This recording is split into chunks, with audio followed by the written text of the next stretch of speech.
నీరము తప్తలోహమున నిల్చి అనామకమై నశించు. ఆ నీరమే ముత్యమట్లు నలినీదల సంస్థితమై తనర్చు. ఆ నీరమే సుక్తిలోబడి మణిత్వముగాంచు సమంచిత ప్రభున్. పౌరుష వృత్తులిట్లు అధము మధ్యము ఉత్తము గొల్చు వారికిన్.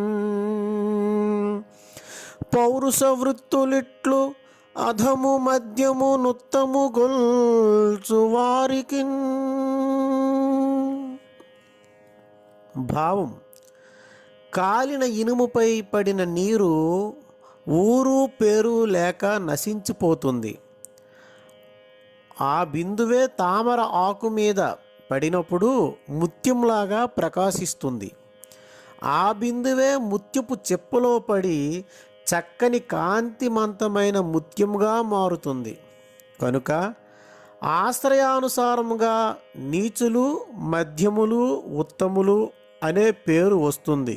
అనగా నీచులను ఆశ్రయించిన వారికి సర్వనాశనము, మధ్యములను ఆశ్రయించిన వారికి సౌఖ్యాభాసము, ఉత్తములను ఆశ్రయించిన వారికి వాస్తవ సౌఖ్యము కలుగుతాయి.